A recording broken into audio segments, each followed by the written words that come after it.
Advance warning, folks. This story is strong stuff, even by our usual standards. The gore light is very much on, and it is red. So proceed at your own risk.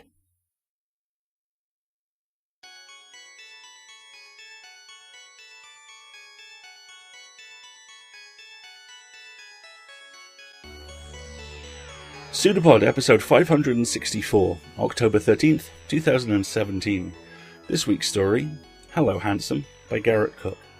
Hey everyone, welcome to PseudoPod. I'm Alasdair, your host for this weekly horror podcast, which this week features this story, which was originally published in Giallo Fantistique in 2015. This was a great anthology edited by Ross, Lockhart, and released by the Word Horde, and worth checking out if you're a fan of Giallo, the classic, super gory Italian style of horror, or if you want some nice surreal stories by folks like Orrin and John Langan. Now, I tick both those boxes, and I have birthday money to spend, so that's getting bought this week. Your author, Garrett Cook, is an author and editor of bizarro, horror, and cosmic horror fiction. He is the editor-in-chief of Eraserhead Press's new Bizarro author series, and he teaches bizarro and horror writing workshops online. They're priced with writers of all levels of experience in mind, and his latest book is Archelon Ranch, recently re-released by Rooster Republic Press.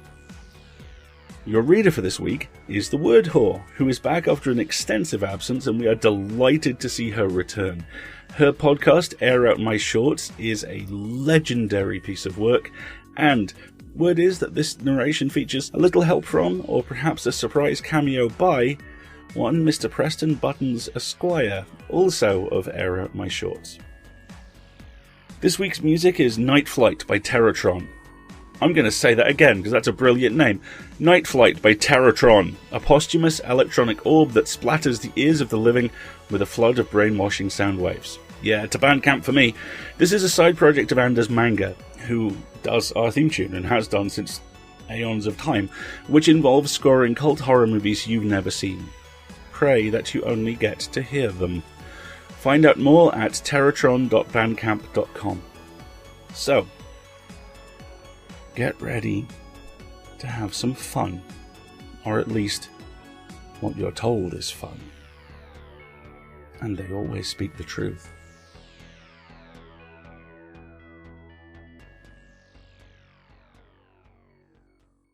Hello Handsome by Garrett Cook.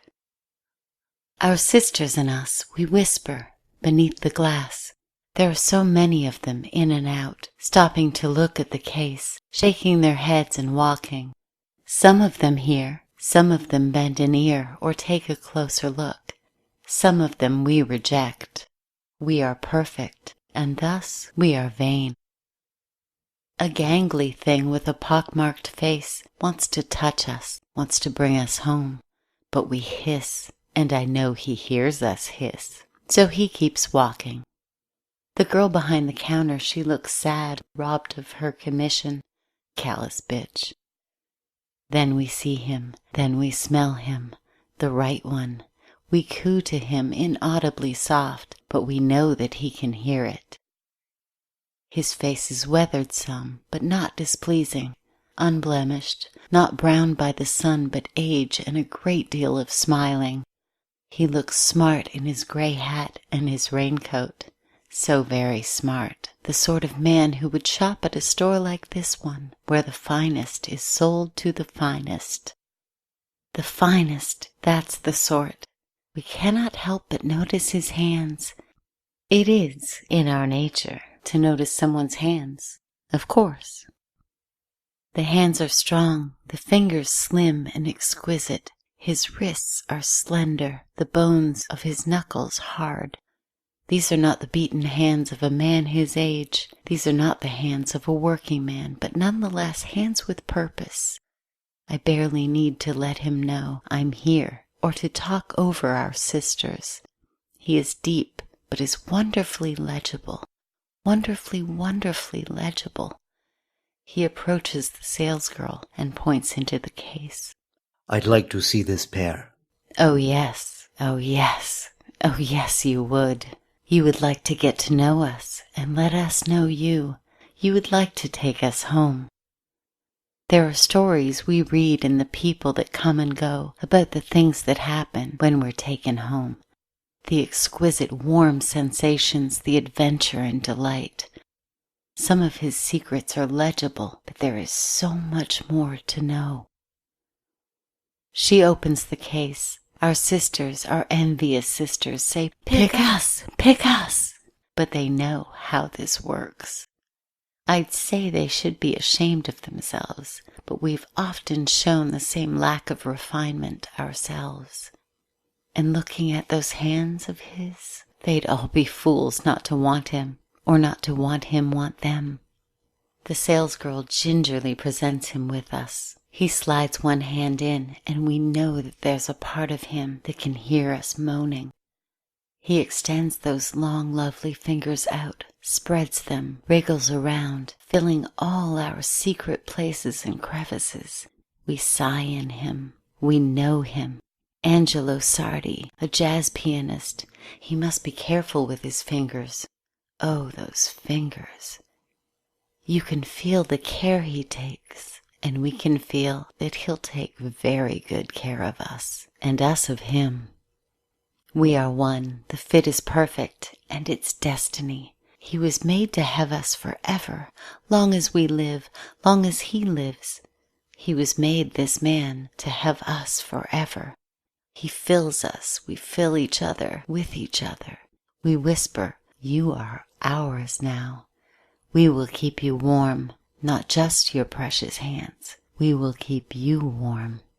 I'll take them, he says. Why wouldn't he? We are in him as his hands are in us. He is slow to remove himself from us to reach for his wallet and pay. His pearly hands, his soft and skillful hands, must feel cold as death now. Poor darling. Even this short separation must hurt him so. Why would it not? We are kind to him, devoted and pliant already in our moments of service and loving. The girl wraps us in tissue paper. The bitch! She places us in a small box in the dark. It is only moments before he has opened up this box again, freed us from our crackling tomb, freed us from suffocation, and raised us to the light. Again the ecstasies of those fine hands inside us. Again more knowledge soaking in, of everything he is, of his music, of his memory, of his heart and hopes and fears. His father was stern and beat him with a belt. His mother was a thing chiseled out of ice, a modish, untouchable mannequin, who would be as much at home posing in the store as she would be shopping in it. His childhood was spent with books and records and a tyrant grand piano. This black and white beast would own his every moment. He had one of his own now, and we know it right away to be our enemy. It is his slave driver and the source of his bread all at once.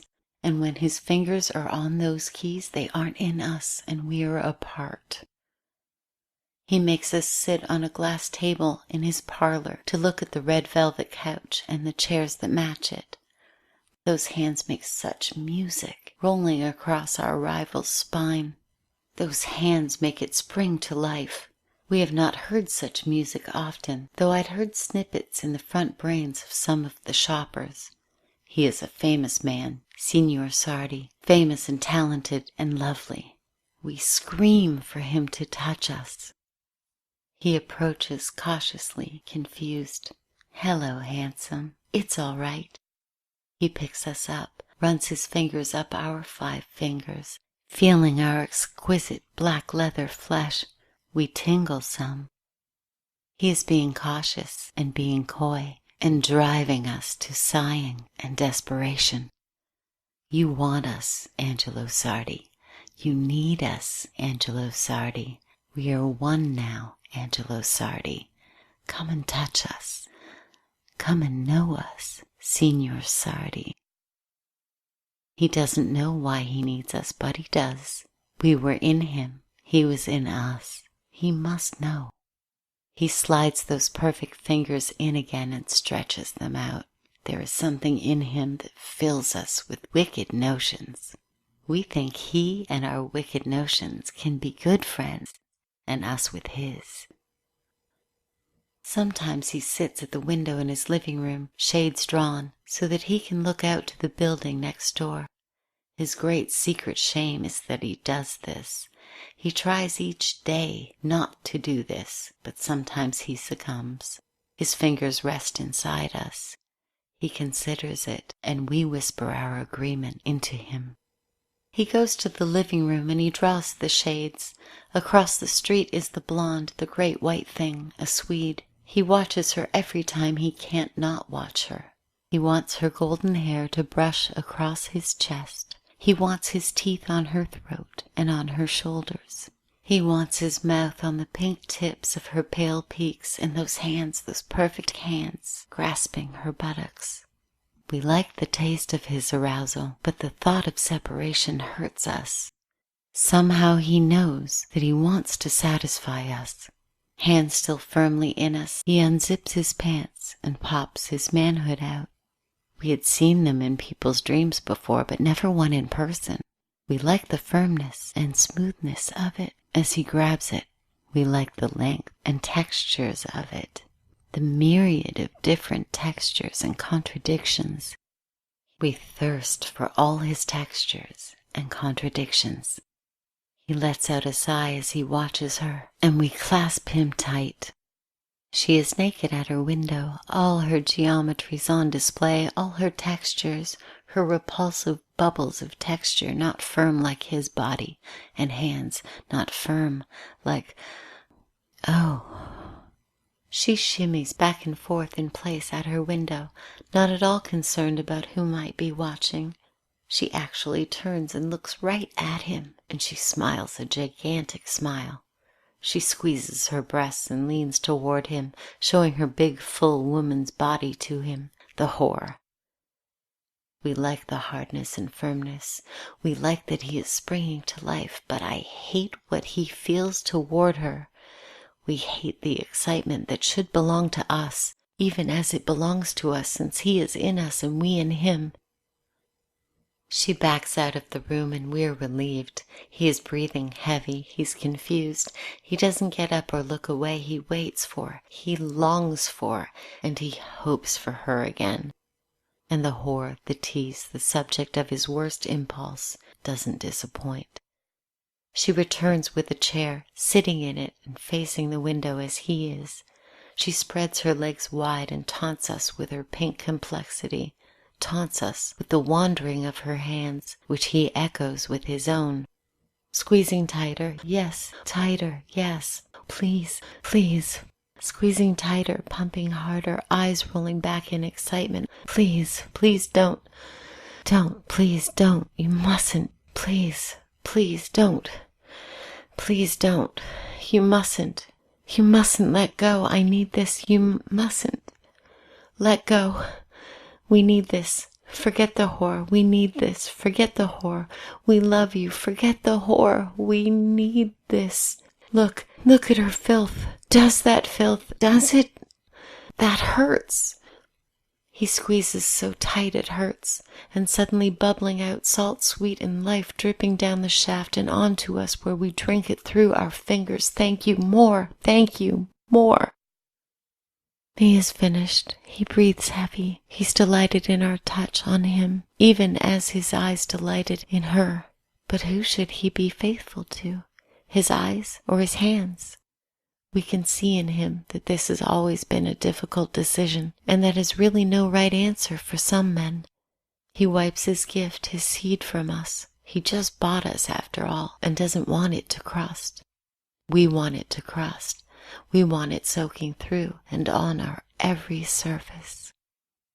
He realizes what he's doing. He places us once again on the glass table, alone with the red velvet couch, alone with the red velvet chair, alone with the pedantic piano, and without him.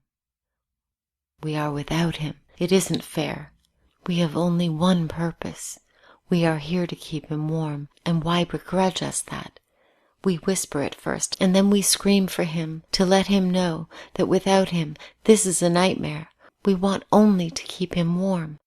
He trembles, this man of music and discipline and austerity, and he lifts us up and he kisses our knuckles and he presses us to his heart. We are here to keep you warm and keep your hands clean and to touch what you don't need to judge and to absolve those hands from anything that they would need to be absolved from. Anything, our darling. We mean anything. Somehow, not feeling foolish, he takes us to bed. He sleeps with us pressed against his bare chest, feeling the beat of his heart. We stay awake in the dark, full of hope and ecstasy. We are tempted to see if we can creep into his dreams and make him bring us back down to the big juicy gift between his legs, to tenderly kiss and caress it and drink what it has for us to drink. But we let him sleep. We know he needs to sleep, to stay so sharp and so good at what he does. He awakens, looks down at his hands, and he casts us off. He skips morning coffee and opts for whiskey instead. He sits with his shot and he looks at us there on the kitchen table, unceremoniously cast off. Ungrateful bastard, after all we've given you, and all we can give you, go to your piano and your whore, you monstrous ingrate. You make us sick.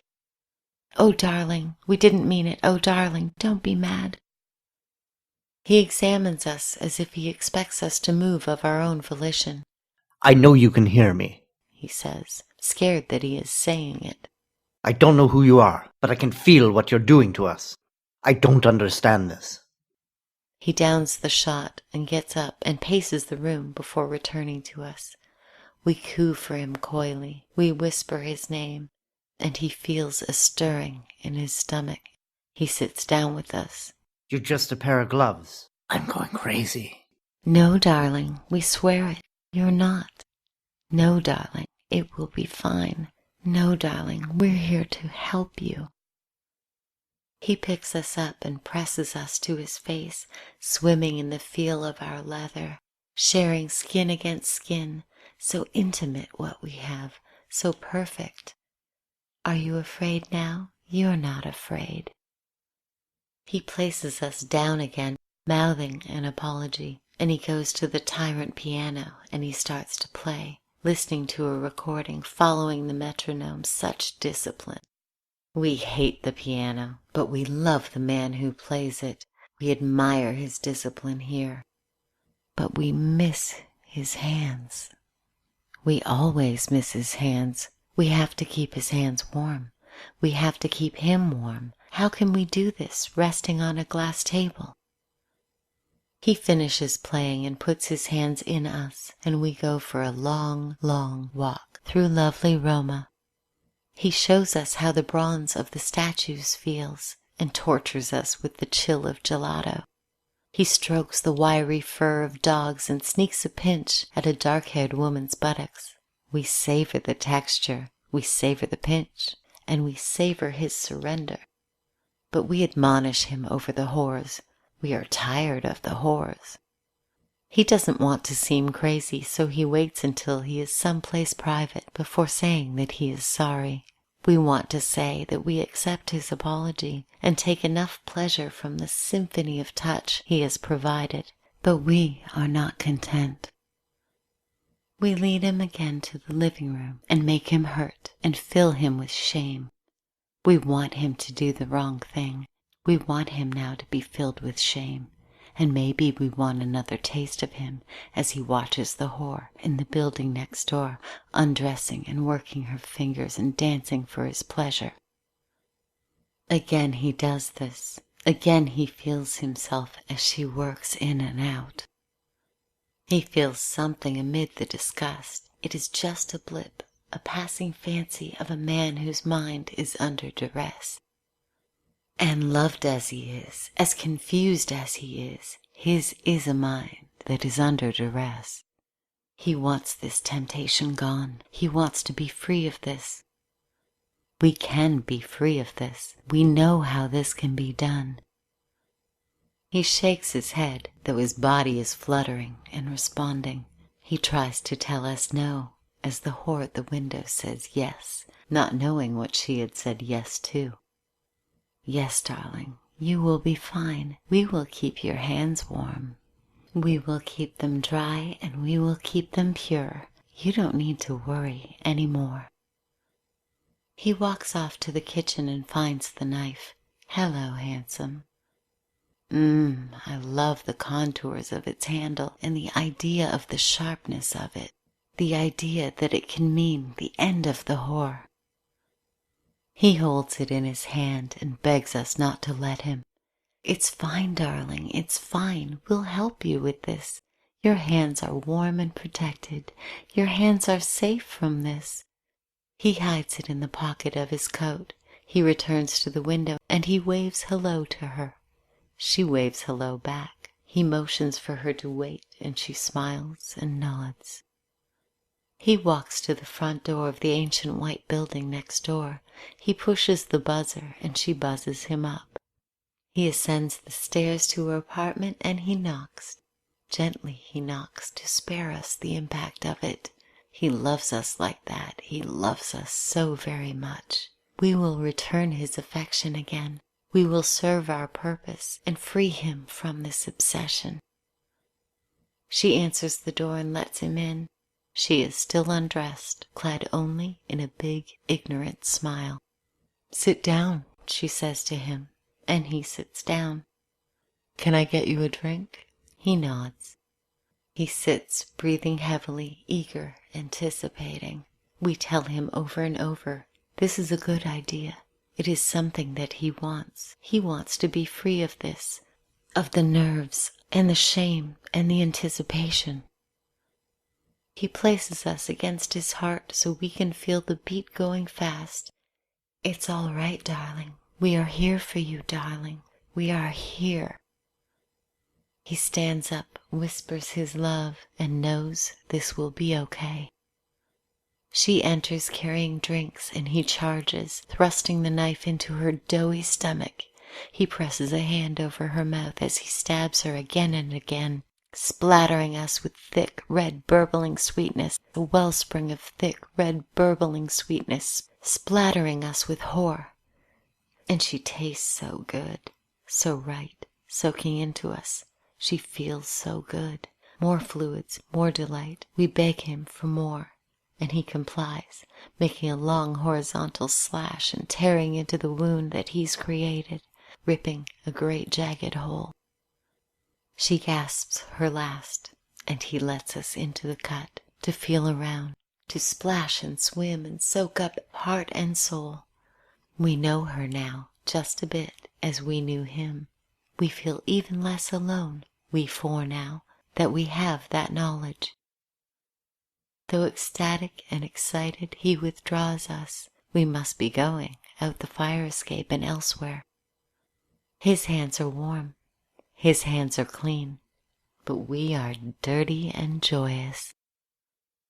There is so much more to touch.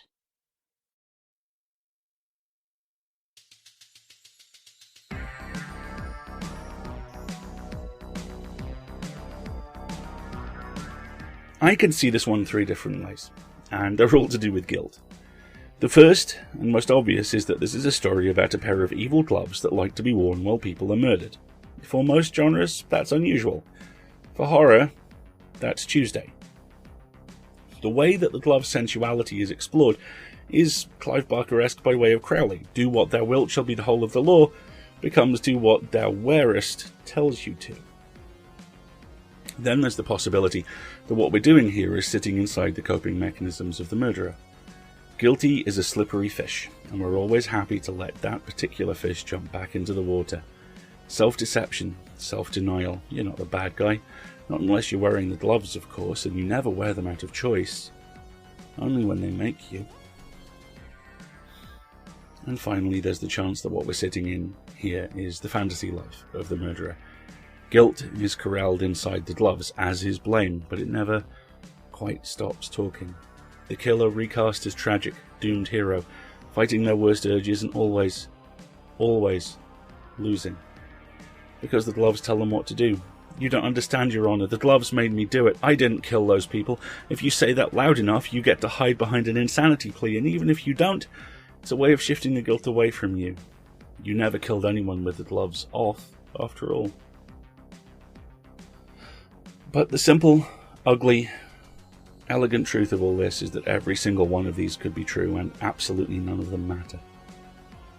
This is a story that sits inside the act of brutal doing, that explores the terrible, visceral physicality of ending someone else's life, and just how long it takes. This is a story both about and with blood on its hands, and it feels very differently about that than you do. Haunting, complicated, blood-sick. Haunting, complicated, blood-slick, and clear-eyed stuff. Well done. The original paraphernalia for the flash fiction contest had been lost long ago, and the black box now rested on the stool had been put into use even before Old Man Stuart, the oldest man in town, was born. Mr. Lieberman spoke frequently to the forum members about making a new box, but no one liked to upset even as much tradition as was represented by the black box. There was a story that the present box had been made with some pieces of the box that had preceded it, the one that had been constructed when the first people settled down to make a village here. Mr. Garrett and his oldest daughter Victoria hold the black box securely on the stool until Mr. Lieberman can stir the papers thoroughly with his hand. Because so much of the ritual had been forgotten or discarded, Mr. Lieberman had been successful in having slips of paper substituted for the chips of wood that had been used for generations.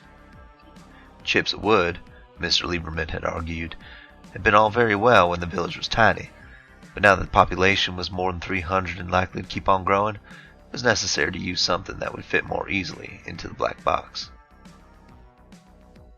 PseudoPod proudly presents the start of the 5th incarnation of the Escape Artist Flash Fiction Contest. Winners of the contest will be determined by the members of the forums. The winning stories will be published in an episode in the author's paid pro rates. Head over to the forums, take up your stone, and perform your civic duty by joining in the harvest festivals of the October country. We rely on you for, well, everything. But specifically, we rely on you to pay our authors and cover our server and narrator costs. If you can help, please do. Trust me, we always need it. You can either do so via PayPal, where you can either choose to donate or subscribe, or Patreon. The Patreon feed has some great stuff on it, and while we are rebuilding our premium content strategy, that's a good place to go. But either helps, and believe me, if you can help, we do need you. And if you can't donate, why not help out by signal boosting? Leave an iTunes review, talk about us on Twitter, maybe have us on your podcast to talk about our podcast. We love doing that. Anything you can do to get more eyes and ears on us will help us.